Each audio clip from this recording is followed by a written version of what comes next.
لیکن جاننے کے باوجود بھی کبھی کوئی اسے پکڑ نہیں سکا۔ وجہ یہ کہ اس نے کبھی اپنے خلاف کوئی ثبوت نہیں چھوڑا۔ وہ کھلے عام قتل کرتا تھا اور یہ منظر دیکھنے کے باوجود بھی کوئی اس کے خلاف گواہی نہیں دیتا تھا، کیونکہ جو ایسا کرنا چاہتا تھا اس کا دنیا سے نام و نشان ہی مٹ جاتا تھا۔ جہان زیب کی ان حرکتوں پر آج تک اس نے کچھ نہیں کہا، لیکن اب معاملہ الگ تھا۔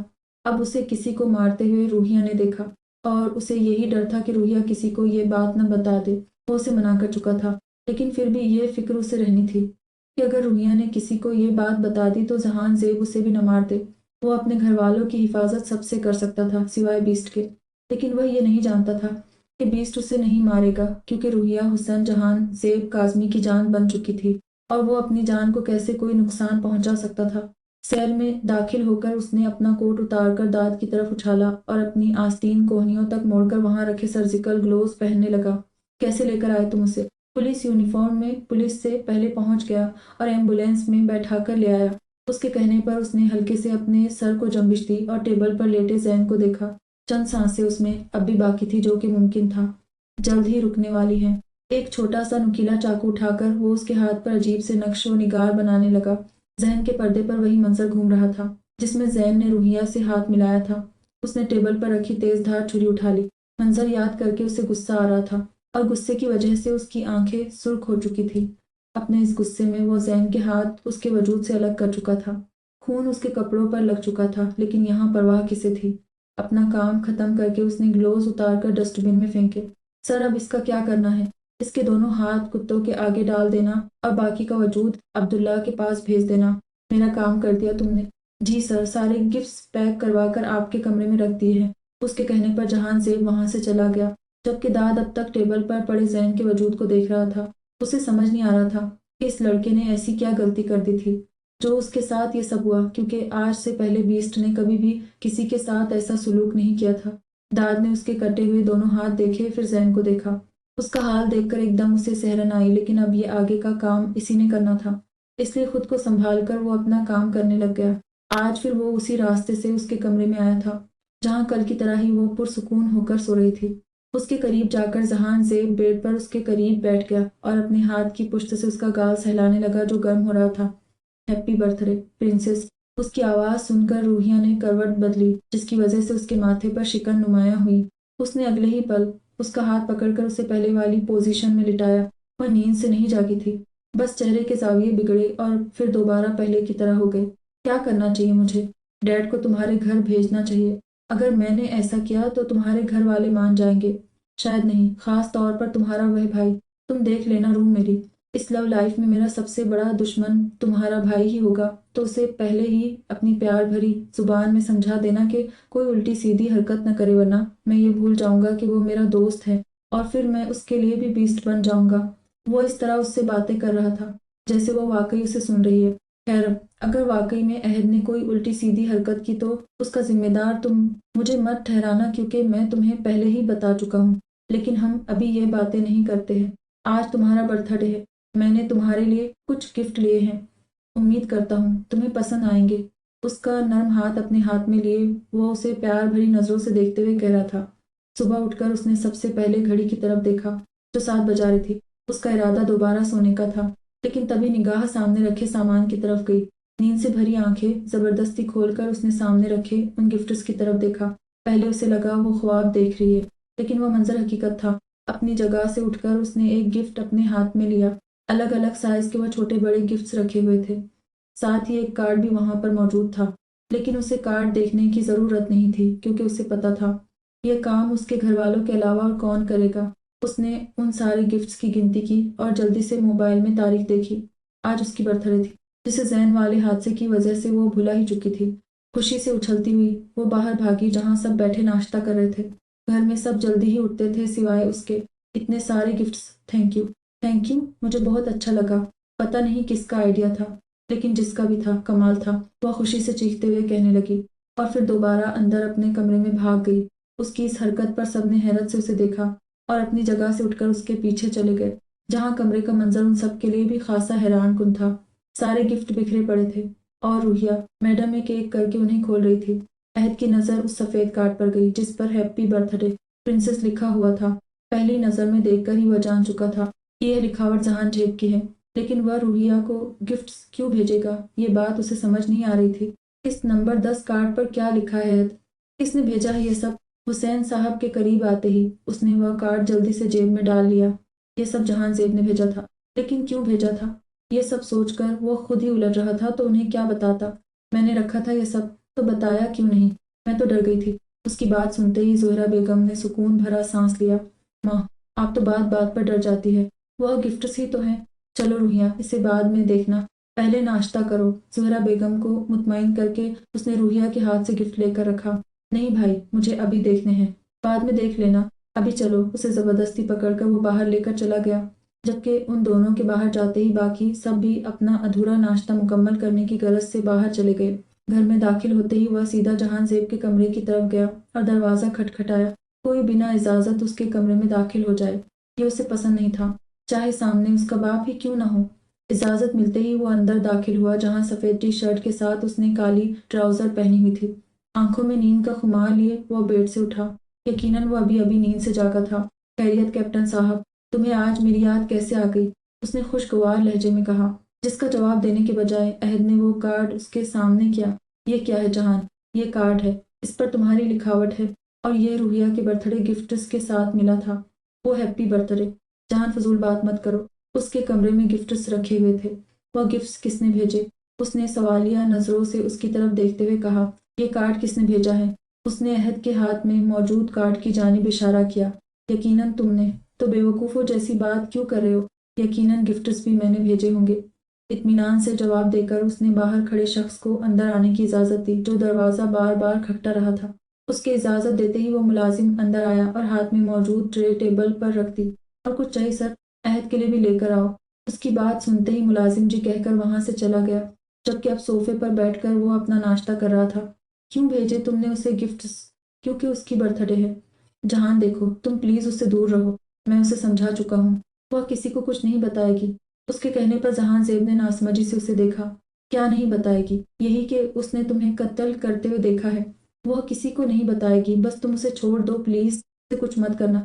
اس کی بات سن کر جہان زیب نے کانٹا پلیٹ میں پٹکا اور اٹھ کر اس کے سامنے جا کر کھڑا ہو گیا۔ تمہیں ایسا کیوں لگتا ہے میں اسے کچھ کروں گا؟ تمہارے خیال میں کسی کو گفٹ بھیجنا مطلب کوئی نقصان پہنچانا ہوتا ہے؟ وہ جیسے اس کا مذاق اڑا رہا تھا۔ تو پھر اس سب کی وجہ ہے، عشق ہو گیا ہے مجھے روحیہ سے، پاگل ہو گیا ہوں میں اس کے پیچھے، وہ میرا جنون بنتی جا رہی ہے۔ جہان زیب نے یہ بات مذاق میں کہی ہوگی، ایسی توقع عہد کو اس سے نہیں تھی۔ جہان زیب، تم جانتے ہو تم کیا کہہ رہے ہو؟ بہت اچھے سے۔ دروازہ دوبارہ کھٹکھٹایا اور جہان زیب کی اجازت دینے پر ملازم اندر داخل ہوا اور دوسری ٹرے ٹیبل پر رکھ کر اپنا پہلے کی طرح کیا ہوا سوال دہرایا۔ اور کچھ چاہیے سر؟ نہیں تم جاؤ۔ جہان زیب کے کہتے ہی وہ ملازم اپنا سر ہلا کر وہاں سے چلا گیا اور اس کے جاتے ہی ان کی باتوں کا سلسلہ وہیں سے جڑ گیا جہاں سے ٹوٹا تھا۔ جہان زیب، اس بات کو یہیں ختم کر دو، اور بھلے تم اسے میری التجا سمجھو یا کچھ بھی، بس پلیز روحیہ سے دور رہنا۔ میں تمہاری بات کیوں مانوں گا؟ میں کیوں دور رہوں گا اس سے؟ تمہیں میری بات سمجھ نہیں آ رہی ہے۔ روحیہ تمہاری نہیں ہو سکتی ہے، اس نے اپنے غصے کو سب کرتے ہوئے کہا۔ روح میری ہوگی، بہتری اسی میں ہے۔ شرافت سے بنا کوئی تماشا لگائے اسے مجھے سونپ دینا، ورنہ مجھے اپنا طریقہ آزمانا پڑے گا۔ تمہیں جو کرنا ہے کر لو، لیکن میں اپنی معصوم بہن تم جیسے درندے کے حوالے نہیں کروں گا۔ اس نے مضبوط لہجے میں اپنی بات کہی اور لمبے لمبے قدم بھرتا ہوا وہاں سے چلا گیا، جبکہ اس کی بات سن کر اس نے اپنے غصے کو صبر کرنے کی کوشش کی، لیکن یہ کام اس کے بس کا نہیں تھا۔ تھوڑی ہی دیر میں کمرے کا سارا سامان بکھر چکا تھا۔ کانچ کی چیزیں زمین پر ٹوٹی ہوئی پڑی تھی، اور جو چیزیں کانچ کی نہیں تھی وہ زمین پر گرنے سے بھی بچ چکی تھی۔ پرفیوم ٹوٹنے کی وجہ سے اب سارے کمرے میں تیز خوشبو پھیل چکی تھی۔ میں درندہ ہوں تو درندہ ہی صحیح، لیکن روح میری ہی ہے۔ جہان زیب کاظمی ہوں، میں جو اپنی پسند کی ہوئی چیز کسی کو نہیں دیتا۔ یہاں تو معاملہ پھر ایک انسان کا ہے، انسان بھی وہ جو میرا عشق ہے، میرا جنون ہے۔ اپنی آنکھیں بند کر کے اس نے گہرا سانس لیا۔ غصہ کم ضرور ہوا تھا لیکن ختم نہیں۔ گھر میں داخل ہوتے ہی وہ سیدھا اپنے کمرے میں گیا، جہاں حریم اپنے گود میں حنین کو لیے اس سے پتہ نہیں کون سی باتیں کر رہی تھی۔ کیا پٹیاں پڑھا رہی ہو؟ میری بیٹی کو والیٹ اور موبائل ٹیبل پر رکھ کر وہ بیڈ پر آ کر لیٹ گیا۔ کیا ہوا ہے عہد؟ کیا ہوا ہے حریم؟ کوئی تو بات ہے، آپ پریشان لگ رہے ہیں۔ روحیہ کے کمرے میں گفٹس کہاں سے آئے؟ میں جانتی ہوں آپ نے وہ نہیں رکھے تھے۔ اس کے کہنے پر عہد نے گہرا سانس لیا۔ روحیہ کو کچھ دنوں تک کالج مت بھیجنا۔ کیوں؟ ابھی تو اس کی طبیعت بہتر ہوئی ہے، میں نہیں چاہتا کہ وہ وہاں جائے تو پھر سے وہی سب یادیں تازہ ہوں۔ میں کوشش کروں گا کہ اس کا کالج تبدیل کروا دوں۔ وہ اسے یہ نہیں بتا سکا کہ روحیہ کو گھر میں رکھ کر وہ جہان زیب کی نظروں سے چھپانا چاہ رہا تھا اور وہ گفٹس میں نہیں رکھے تھے۔ عہد نے اس کی گود سے حنین کو لیتے ہوئے کہا، جس پر حریم نے اچھا کہہ ہولے سے اپنا سر ہلا دیا۔ ایک ایک کر کے اس نے اپنے سارے گفٹس کھول کر دیکھے، جنہیں دیکھ کر اس کے چہرے پر بچوں جیسی خوشی آ رہی تھی۔ ان سب گفٹس میں اسے سب سے اچھا جو گفٹ لگا تھا وہ تھا گولڈ کا لاکٹ جس پر اس کا نام لکھا ہوا تھا۔ وہ اس لاکٹ کو ہاتھ میں پکڑے مسکراتے ہوئے دیکھ رہی تھی۔ وہ تھا ہی اتنا خوبصورت، کیسا لگا تمہیں؟ اسے اپنے پیچھے سے آواز آئی۔ بہت اچھا، جوش سے کہتی ہوئی وہ مڑی، لیکن پھر سامنے کھڑے شخص کو دیکھ کر جیسے اس کا سانس رک چکا تھا۔ ماں! اس نے چلانا چاہا، لیکن اس کے چیخنے سے پہلے ہی وہ اپنا بھاری ہاتھ اس کے ہونٹوں پر رکھ کر اگلے ہی پل روحیہ کی مخصوص نس دبا چکا تھا۔ سوری روح، میں ایسا کرنا نہیں چاہتا تھا، لیکن تمہارے بھائی نے مجھے ایسا کرنے پر مجبور کیا ہے۔ اس کا وجود اپنی باہوں میں بھرے، وہ بیسٹ اپنی بیوٹی کو لے کر وہاں سے جا چکا تھا۔ قسط نمبر 11 اجنبی کمرہ، اجنبی گھر، اجنبی جگہ۔ آنکھ کھلتے ہی اس نے کچھ دیر غائب دماغی سے ہر طرف دیکھا۔ جو آخری منظر اسے یاد تھا وہ یہ تھا کہ اس نے اس شخص کو دیکھا تھا جس نے اس کے سامنے ایک انسان کی جان لی تھی۔ جھٹکے سے وہ بیڈ سے اتری اور کمرے کا دروازہ کھولا۔ شکر تھا کہ وہ لاکڈ نہیں تھا۔ تیز قدموں سے وہ باہر کی طرف بھاگی۔ اسے کہاں جانا تھا وہ نہیں جانتی تھی، بس پتہ تھا تو اتنا کہ اسے اس جگہ سے نکلنا ہے۔ میم، آپ یہاں کیا کر رہی ہے؟ پیچھے سے آتی آواز پر اس نے ڈر کر پیچھے دیکھا، جہاں ایک دبلا پتلا نوجوان کھڑا اسے ہی دیکھ رہا تھا۔ بنا جواب دیے وہ وہاں سے بھاگنے لگی، جب اس نوجوان نے اس کی کلائی پکڑ لی۔ چھوڑو میرا ہاتھ، دیکھے آپ واپس کمرے میں جائیں، سر آنے والے ہوں گے۔ اس نے اسے نرمی سے سمجھانا چاہا، پلیز میرا ہاتھ چھوڑیں، مجھے جانا ہے یہاں سے، میں آپ کو نہیں جانے دے سکتا۔ ہاتھ چھوڑو اس کا۔ گمبھیر بھاری آواز سنتے ہی اس نوجوان نے جلدی سے روحیہ کا ہاتھ چھوڑا اور اپنے مالک کی طرف دیکھا، جو ابھی ابھی وہاں پر آیا تھا۔ سر یہ بھاگ رہی تھی۔ بنا اس کی بات سنے جہان زیب نے اسے جانے کا اشارہ کیا، جسے دیکھتے ہی وہ وہاں سے چلا گیا۔ اس کے جانے کے بعد جہان زیب نے اپنے پیچھے کھڑے داد کو دیکھا۔ اسے سیل میں پہنچا دینا، جہان زیب کے کہنے پر وہ جی اچھا کہہ کر خود بھی وہاں سے چلا گیا۔ دل میں البتہ اس لڑکے کے لیے ہمدردی ضرور جاگی تھی۔ ذہن نے اس لڑکی سے ہاتھ ملایا تھا جسے اس لڑکی نے خود بڑھایا، تب اس کا یہ حال ہوا تھا۔ اس لڑکے نے تو اس کا ہاتھ ہی پکڑ لیا، وہ بھی زبردستی۔ اس کا کیا حال ہونا تھا؟ اس کا ہاتھ پکڑ کر وہ زبردستی اسے دوبارہ اپنے کمرے میں لے کر آیا۔ پلیز میرا ہاتھ چھوڑے، مجھے گھر جانا ہے۔ گھر تو اب تم نہیں جا سکتی ہو، میں یہ طریقہ نہیں آزماتا اگر تمہارا بھائی میرے کام کے بیچ میں نہیں آتا۔ ہاں تو آپ کو جو بھی کام ہے آپ بھائی سے کہے گا، بس پلیز مجھے جانے دیجیے۔ اس نے خوف زدہ لہجے میں اپنی بات مکمل کی۔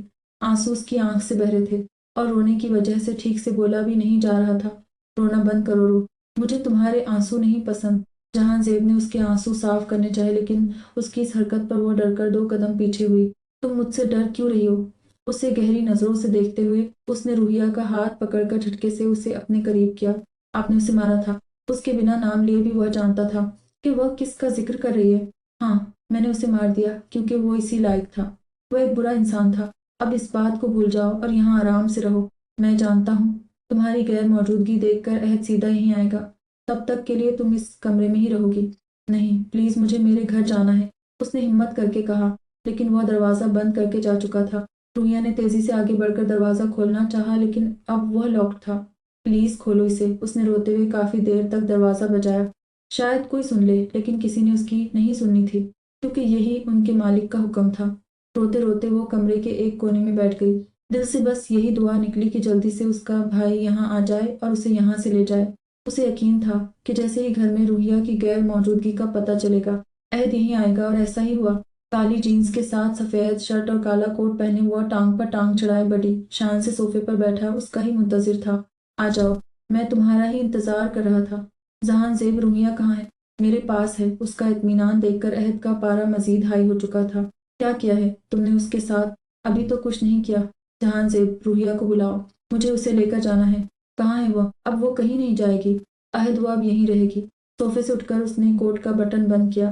میں تمہارا انتظار اس لیے نہیں کر رہا تھا کہ تم آؤ گے اور اسے لے جاؤ گے، میں تمہارا انتظار اس لیے کر رہا تھا تاکہ جب نکاح ہو تو اس کا کوئی اپنا تو اس کے ساتھ ہو۔ جہان پلیز مت کرو ایسا، وہ تمہاری نہیں ہو سکتی، عہد نے بے بسی سے اسے دیکھتے ہوئے کہا۔ اب تو وہ میری ہو چکی ہے عہد، اور تم بھی جانتے ہو اگر جہان زیب کاظمی کو کچھ پسند آ جائے تو وہ اس کا ہی ہوتا ہے۔ اس کی بات سن کر وہ چند لمحوں کے لیے خاموش ہو گیا۔ روحیہ کبھی نہیں مانے گی،